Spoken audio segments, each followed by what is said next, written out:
passage, ce sont des choses qui restent encore vraiment à développer. Et puis enfin, pour terminer avec une grande application scientifique qui utilise le principe de la grille, eh bien c'est le modèle climatique du Hadley Center, qui est le plus grand centre de prévision climatique au monde, qui est aux États-Unis, bon, qui utilise non plus des craies, parce que c'est terminé, ce sont des machines qui sont devenues trop petites, mais qui utilisent des potentiels de calcul qui sont absolument considérables. Eh bien, ils ont divisé l'espace, non plus la surface de la Terre, puisqu'en climatologie, on étudie aussi bien la haute atmosphère que la profondeur de l'océan. Ils ont divisé l'espace en cubes. Voilà. Bon. Avec cette problématique, donc l'ensemble de l'espace autour de la Terre est divisé en cubes de cette façon-là, avec des interactions, bien sûr, entre chaque cube. C'est-à-dire que vous vous rendez bien compte qu'en climatologie, on est là, on a affaire à un phénomène que l'on appelle continu. C'est-à-dire que le climat, il n'est pas enfermé dans des petites boîtes, hein, il communique avec la boîte d'à côté. Clairement, il y a de l'autocorrélation dans le domaine du climat. Le problème que l'on a, nous, par contre, en marketing, c'est qu'on analyse un phénomène qui est discontinu. Les individus, ils sont discontinus. Ce sont des personnes. On a quelqu'un ou on a personne. On n'a pas un quart de personne ou une demi-personne à un endroit donné. Hein, ce n'est pas le même type d'analyse que la climatologie ou que les recherches, par exemple, dans le domaine géologique, où on fait des sondages et où on sait qu'un gisement peut s'étendre, être plus ou moins riche, etc. La détermination d'une taille de gisement se fait par des méthodes qui sont assez différentes de celles de l'analyse dans le domaine du géomarketing. Voilà, je termine là-dessus pour montrer qu'il y a des applications qui sont extrêmement sophistiquées dans le domaine de l'analyse de grilles. Et puis, ma recommandation, comme toujours, c'est d'être extrêmement prudent et rigoureux quand on fait une carte. Hein, parce que il est clair qu'hélas, en France, la connaissance cartographique se limite, pour l'essentiel de la population, à la lecture d'une carte routière, quand on accompagne quelqu'un en voiture, et catastrophe au moment où on arrive sur la pliure. La pliure de la carte, là, c'est foutu, on ne trouve plus son chemin. Bon, donc je terminerai là-dessus. Sur tous les gens qui sont analystes dans cette salle, soyez extrêmement rigoureux, hein, rigoureux vis-à-vis de vos données, vis-à-vis de vos représentations. Et surtout, lorsque vous montrez une carte à quelqu'un, eh bien, il faut la commenter, parce que vous sortez votre carte, vous la donnez à 3 personnes différentes. Chacune de ces personnes aura sa propre interprétation de la carte, et vous verrez qu'elle sera très différente de l'interprétation du voisin. Bon. Donc, lorsque l'on le fait, il faut aller jusqu'au bout. Hein. Et l'objectif n'est pas de produire des cartes, l'objectif est de donner des informations à des décideurs pour savoir ce qu'il faut faire. Faire un choix entre l'implantation de plusieurs points de vente. Pour décider quelque chose, eh bien, c'est pas la carte qui va dire c'est là où il faut s'implanter. Non.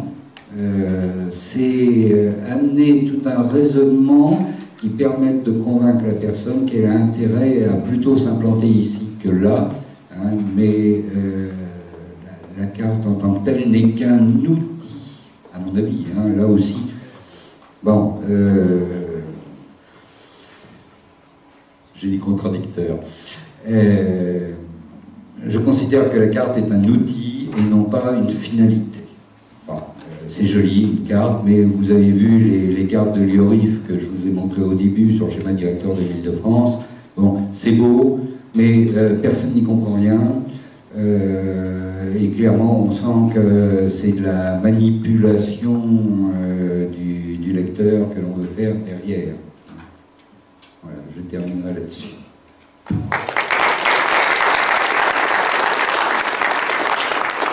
vous avez des questions, n'hésitez pas. Si j'ai encore le temps, parce que j'ai dû dépasser. Ça. Non, c'est parfait. Ah bon? Vous êtes pile dans les temps, il nous reste quelques minutes Voilà. pour vous poser des questions, notamment. Est-ce que dans la salle, je pense que vous brûlez de poser des questions à Philippe Latour? Ça, je reste là toute la journée. Hein. Il y a des questions indiscrètes que vous voulez me poser, comme l'a posé tout à l'heure aussi. Donc, tout le monde connaît son ouvrage par cœur, en plus, forcément. Ça doit s'endormir le soir, parce que c'est une longue soirée d'hiver. Est-ce que vous avez des questions? Non? Ils sont très sages. Ah, merci, regardez. Est-ce que vous trouvez suffisamment d'outils informatiques pour réaliser exactement ce que vous souhaitez faire? Oui, mais il faut en utiliser plusieurs, finalement. Il y a des outils qui ont... Alors, déjà, attention, au niveau, quand on fait une étude en général, il faut surtout savoir qu'en gros, on passe plus d'un tiers de son temps à préparer les données. C'est épouvantable. Quand on prend un fichier client, c'est l'horreur. Les fichiers clients sont toujours dans un état, mais absolument affreux. En ce moment, je fais une étude pour une société qui est un franchiseur. Eh bien, il a 160 franchisés, pas beaucoup, enfin, un nombre de clients, en tout cas, de clients directs. Eh bien, l'état catastrophique pour arriver à retrouver où est le franchiseur, qui il est, son adresse, les données qui lui sont liées, c'est épouvantable. On a passé des journées dessus. Hein. Donc, un temps énorme passé à travailler de la donnée. Bon, alors ça se fait, hélas, très souvent à la main. Hein. Bon, avec des petits outils, genre Access. Il faut au moins travailler sur Access. Excel, c'est la catastrophe. Avec l'histoire des champs texte et des champs numériques, c'est épouvantable. Donc, là, travailler sur Access. Après, alors, comment faire des cartes, hein? Bon, la carte fait partie de l'analyse. Alors, il faut aussi faire des analyses, je dirais, relativement classiques, hein, de statistiques classiques. Bon, pour ça, souvent, Excel est suffisant. Hein? Il y a des fonctions dans Excel, sans se lancer pour les snobs, dans SAS ou des choses de genre. SPSS encore, c'est déjà plus abordable. Bon. Et puis, après, la cartographie. Alors, la cartographie, la carte des données, beaucoup de choses, hein, c'est certain. Il y a des fonctions qui sont beaucoup plus spécifiques, qui demandent encore d'autres outils. Bon, le tout, si vous voulez, lorsqu'on fait de l'analyse, il faut surtout ne pas être limité à un seul outil. Il faut être extrêmement ouvert pour, en fonction de la problématique que l'on a, choisir sur une partie de la problématique tel outil et sur une autre problématique tel autre outil. Comme une fonction d'ailleurs à l'intérieur d'un outil.